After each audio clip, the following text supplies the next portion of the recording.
The Kissimmee Open has concluded and Livestream is now open season for competitive play. Many players worked tirelessly from the moment the full pool was revealed to the end of the event to craft, perfect, and play the perfect decks for this Open. And I'm happy to say that it looks like a completely new metagame out here. Today, we'll be analyzing the top decks from the Kissimmee Open, being the top 32 decks specifically. That's right, we're covering the Bubble Warriors too, to consolidate what we've learned from this first big testing experience, what decks to look out for, and where the meta seems to be heading next. With all that said, let's start with a deck breakdown. Looking over both the top 16 and 32, there are only 3 decks here that hold more than 2 spots of representation in the top cuts, so I think it's fair that we focus on these 3 for strategies first. Latagon Dionysus was the most represented deck in the top 16, and also the first of the 3 to be completely knocked out, with only 1 in the top 8 and none remaining by top 4. The common core between the 5 lists in the top 16 include 3 Jirtaya Champ, 2 Latagon Champ, 3 Cyprong Champ, 2 Dionysus, 2 Ambrosia, and 3 Madness,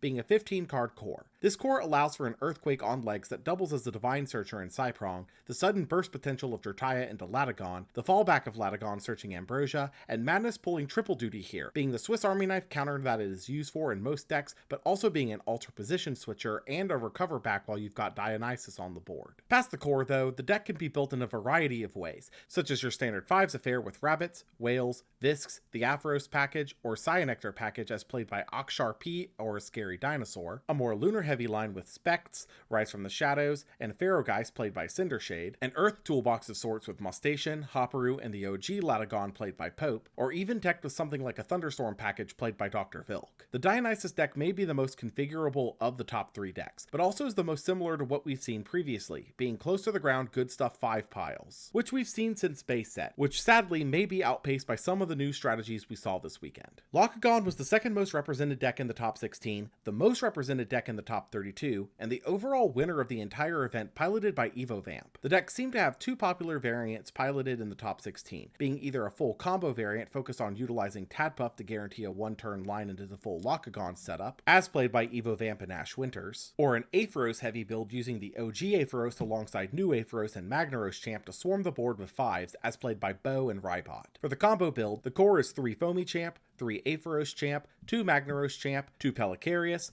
3 Tadpuff, 2 Lakagon Champ, 2 OG Lakagon, and at least 2 Aphrodite, being at least a 19-card core before you get to anything else, being extremely deck cost constrictive, but undeniably the power you get from the combo is worth it, getting a minimum of a popped card and 2 2-drops on the board to push massive advantage with. As for the Aetheros build, the core is 3 OG Aetheros, 3 Aetheros Champ, 3 Magnaros Champ, 2 Foamy Champ, 1 of each lock, 3 Aphrodite, and a Necklace of Aphrodite to be used with an Argo package, meaning that any Elestral you play can be a 5 on a dime thanks to Necklace making it Aetheros. These 2 builds play extremely differently, even though they use the same base core of cards, and that's a testament to how diverse these new cards are. Personally, the combo variant has the most legs behind it, especially with a certain back row we'll be discussing later on, so if you want a direction to practice with, that'd be my vote. Solar Burst is the 3rd most represented deck from the top 16 and 32, and honestly is my contender for deck of the format. So funny story, we were jamming games in the ClashNet beta to just try a bunch of different ideas when Josh decided, as a joke, to jam 20 Spirit Solar. The deck did incredible, and that sent Josh into the tank, spending the past couple of weeks brewing up the closest to perfect 40 cards he could to make Solar an absolute house, and needless to say the theory paid off, with Swolax taking it all the way to 3rd place, Josh making top 8 with his own creation, and other players like Sansali, Dimax, Ryguy, and Ren all seeing success with it as well. So where to start?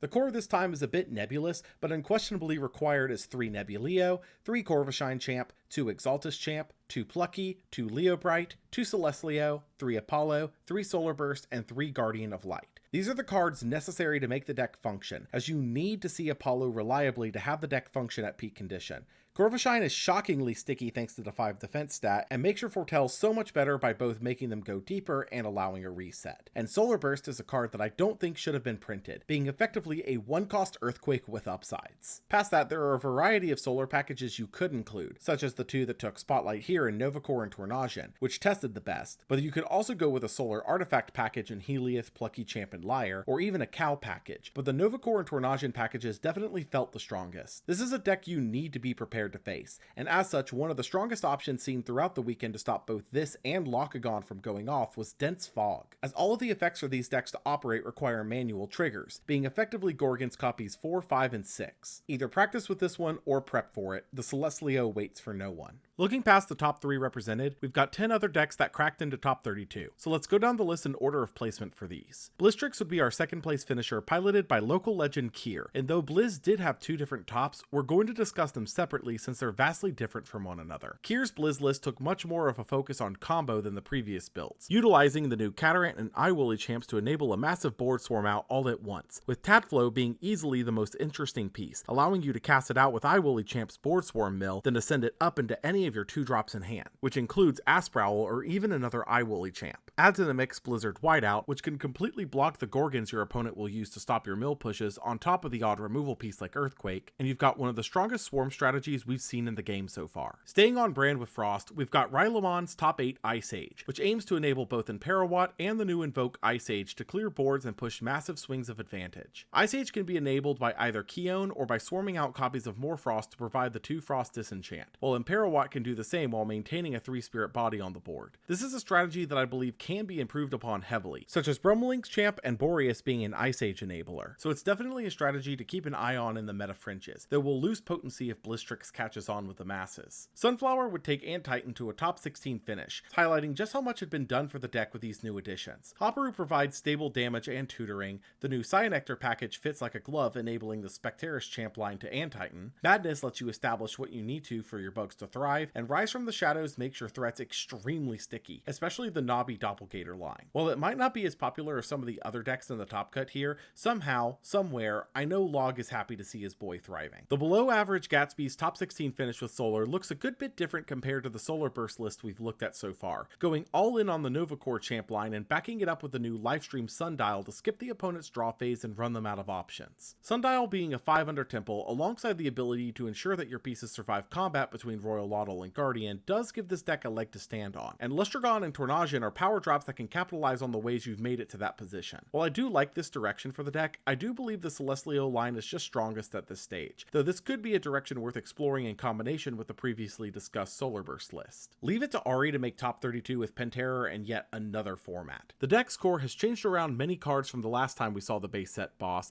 but at its core is still the same idea. Play 5s and a big combat swinger to control the game until it's time to drop the big guy. This time around though, thanks to Rise from the Shadows, the Nobby Doppelganger line has pulled ahead of the Pig package, while also giving a way to bring back an outed Penterror, which is honestly just hilarious to me. The question on this one is going to come down to how good a mid-range combat deck is in a meta of big drop poppers, but I suppose we'll have to wait and see. Millmaster Mike is back with a top 32 finish on Solar Mill, a deck I know this man has been labbing since forever. The primary game plan is to stick a Humbust champ to turn your Fortells into hard mills for the opponent, which could be made more powerful with Corvishine champ to make your Fortells, and therefore your mills, even bigger. Add to that the Celestlio Solar Burst line that we've already discussed, and the deck is off to the races. Definitely one to keep an eye on as people discuss what directions to take this metagame. Lunacy would make top 32 with their take on Blistrix for this new meta, which is to say, it doesn't. Without any of the mill pieces, this deck is a more Frost and Cryovern deck first and foremost, with the ability to clean up games with a sudden burst out of a Blistrix from hand, which notably is easy to get to once you're later in the game thanks to Enfrostix getting you to 2 spirits on board with either Cryoling or a more Frost combo. This is a direction that could use some experimentation and refinement, but definitely one to keep an eye on. Frosty P showed up for top 32 with a new take on Lunar Aggro, utilizing the previously mentioned points of the Nobby Doppelganger line with Rise from the Shadows, but then full sending it with the new Werepup line with Lunar Eclipse in tow, Gambit for the early game no risk removal, and even Voldusk to cycle back the back row bombs. This is a deck that can be a threat for certain in the new space, though needs some clear refinement in a couple of spots to truly bring it home. I am a fan of playing into the ongoing Stadium Wars though, that seems like a power move. Big Kahuna would crack the top 32 with the new Eruption combo deck, utilizing the previous power player of Fire Artifact,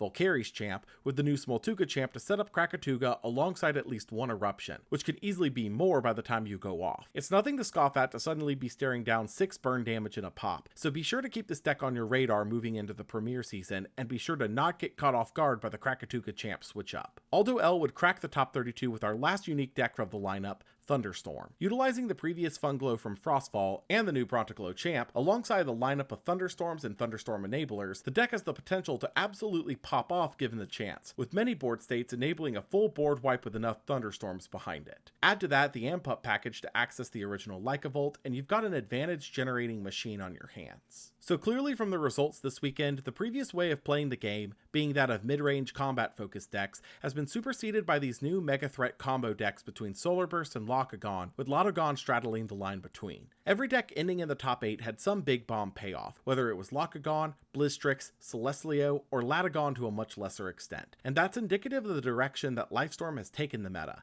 Game plan decks are meta now. That isn't to say a combat-oriented deck can't perform, as clearly from the results it can, but the threshold for winning against a combo deck in X amount of turns before the combo goes off has dropped significantly since the first edition block, as Bear Bombs had already shown us. Decks that want to play lower to the ground need to be able to close out games faster or play more ways to stop combos than the main deck, which with cards like Dense Fog and Pandora seeing significant amounts of play this weekend, that's not an unreasonable ask. Aggro decks like Latagon Dionysus and a variation on Lunar Aggro are probably the best decks to do it, but beyond that there's another problem. There's a major issue permeating the format in that same regard, and we need to finally talk about the best bad card from base set that has only gotten better with time. Helios' Chariot Ride has seen play on and off a smattering of times since its release back in base set, but its most prominent usage prior to this weekend was in Bear Bomb to secure the combo going off during Firestorm meta. This weekend though showed that the card is just plain ignorant, as it can be used to either stun your opponent out of their crucial turn to get back into the game, or can block them from responding at all to your game-winning combo line. This card was used to win a game in top 8,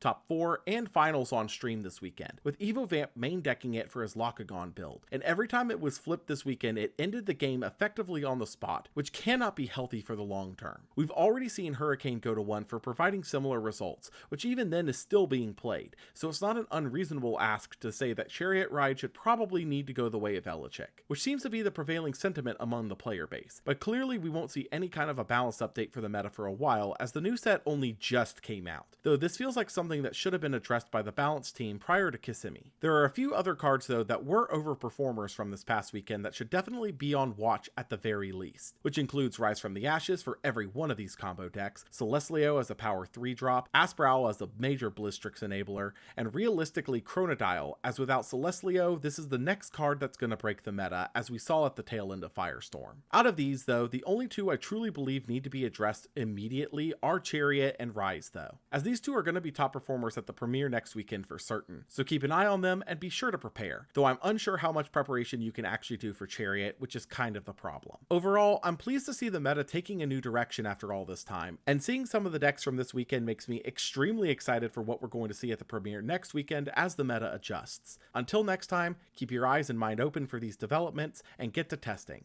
Take care.